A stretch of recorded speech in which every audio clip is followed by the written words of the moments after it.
Kurukshetra University has empowered a lot of women through these kinds of efforts. So I congratulate the Vice Chancellor for giving me this opportunity and Professor Sunita for revisiting my own memories of these kinds of workshops. I'm indeed very happy talking about ICC, what role they can play.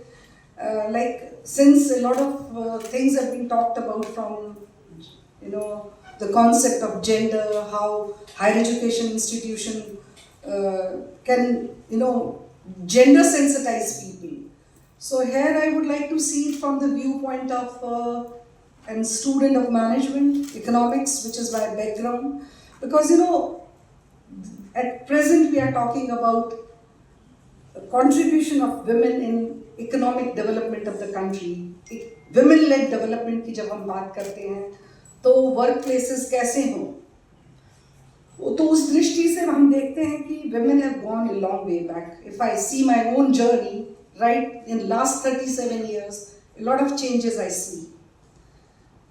In how the campuses are changing, how proactive the young women, young faculty are there, even the male colleagues, they're changed. So I find a lot of progressive change have happened on the campuses, but there's a long way to go. Being a part of a women university, I was trying to see places near my university, how do they employ women?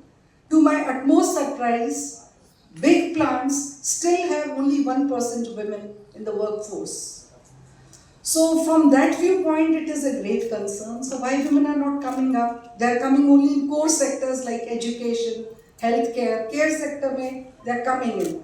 Are we preparing in higher education institutions girls to work across all sectors? Not really. The gender gap is very, very high. It is because, then I tried to find out the reason why it is happening like this. The main reason was safety and security of the women. Because if they employ women, they'll have to create an infrastructure for women's safety and security. Also, a lot of other reasons were there.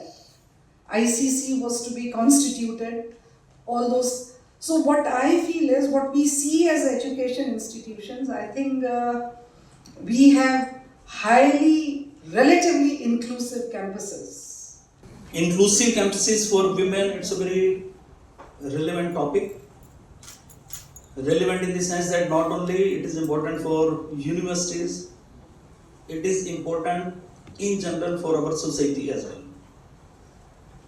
Our future of society depends upon how we treat the 50% of the population of the country or of the world. In order to understand this topic with clear understanding, we have to understand 4 or 5 words very clearly that are often used and often misunderstood also. These are equality, equity, equitable, and inclusivity. NEP also talks about a policy which is based upon equity and inclusion. So how do we differentiate between these 4 words? Equality, equity, equitable, and inclusivity. Equity means you have to give some additional facilities to certain weaker sections of society. That is the meaning of equity, so that they get a level playing field.